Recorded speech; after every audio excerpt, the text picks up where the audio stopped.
विचारपुष्प या कार्यक्रमात आज ऐकूया भक्तीच्या वाटेवर प्रेमाचा वर्षाव करणाऱ्या संतांचं गुणगान करणारा कार्यक्रम संतांची गावी प्रेमाचा सुकाळ.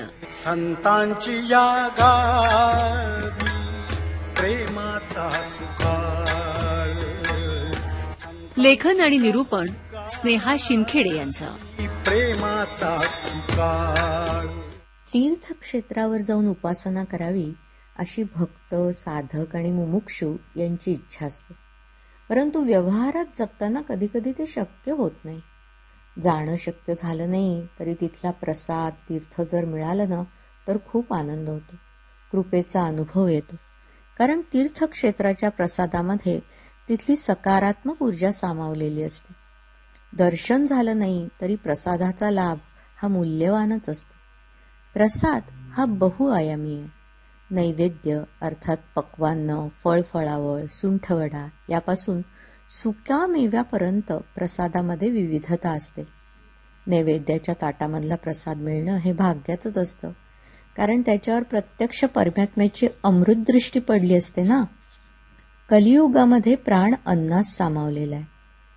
अन्नाचा नैवेद्य दाखवल्यानंतर त्यातले प्राण परमेश्वर घेतो आणि प्रसन्नतेने आपल्या दृष्टीने त्यात नवीन प्राण निर्माण करतो. जणू अमृतच. संतांचं उच्चिष्ट हा सुद्धा प्रसाद असतो. संतांच्या बोटामध्ये पंचमहाभूतांच्या शक्तीमधलं चैतन्य सामावलेलं असतं. त्यांच्या हातामध्ये जीवाचं रूपांतर शिवात करण्याचं सामर्थ्य असतं. म्हणून तर सत्पुरुषांच्या हातून प्रसाद मिळावा ही एक कामना असते, कारण त्यामध्ये शक्ती बीज अंतर्भूत असते. परमपूजनीय मामा देशपांडे म्हणतात, आधी तीर्थ मग प्रसाद. कारण जलामध्येही प्राण आहे. अन्नामध्ये प्राणासह मन तयार करण्याची शक्ती आहे. अन्नाचं आणि पाण्याचे 3 भाग पडतात. अन्नापासून विष्ठा, रक्त आणि मन, तर पाण्यापासून घाम, मूत्र, रक्ताचं वहन. पाणी, तीर्थ आणि प्रसाद किती प्रमाणात घ्यावं याचेही नियम आहेत. तांब्याभर तीर्थ पिऊ नये आणि वाडगाभर प्रसाद खाऊ नये. प्रसाद हातावर पडला ना की तो तात्काळ सेवन करावा, त्याला विलंब लावू नये, असं दत्तावतारी संत परमपूजनीय नाना महाराज तराणेकर सांगतात. प्रसाद मिळता क्षणी तो ग्रहण केला नाही ना तर त्याचा अनादर होतो. आणि पंचमहाभूत ही प्रसाद घेण्यास उत्सुकच असतात. खूपदा असं होतं की आपल्या हातून प्रसाद भूमीवर सांडतो, ती तिचा भाग घेते. परमपूज्य नाना महाराजांनी शिष्यांना केलेला उपदेश लक्षात ठेवावा असाच आहे. प्रसाद देवाला, संतांना अर्पण करताना तो स्वच्छ करावा आधी.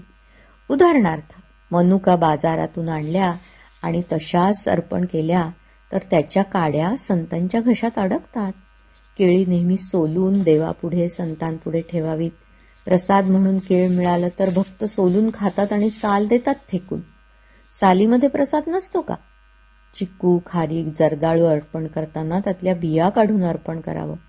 उकळते गरम पदार्थ देवापुढे ठेवू नयेत. योग्य ते तापमान बघून ते देवाला द्यावेत, नंतर त्याचा प्रसाद होतो. संतती ही प्रसाद रूप असते, म्हणून मुलाचं नाव गुरुप्रसाद, चैतन्य प्रसाद, माता प्रसाद अशी ठेवायची पद्धत आहे. वस्त्रप्रसाद, पादुका प्रसाद तर असतोच, शिवाय वाणी प्रसादही असतो. सरस्वती मातेच्या कृपा प्रसादाने वाणी प्रासादिक होते. संतांचा वाणीरूप आशीर्वाद हा एक प्रसादच असतो. संत ज्ञानेश्वर माऊली म्हणतात, अगा वैश्विक धामा तुझा प्रसादू चंद्रमा, करू मज पौर्णिमा स्फूर्तीची जी. सर्व जगताला एकच आश्रय असणाऱ्या श्री गुरुराया, तुझा प्रसादरूपी चंद्र माझ्या अंतःकरणात उदयास येऊन स्फूर्तिरूप पौर्णिमा करू. माऊली म्हणतात, तरी आता येणे प्रसादे, विन्यासे द्विदग्धे, मूळ शास्त्रपदे वाखाणीन.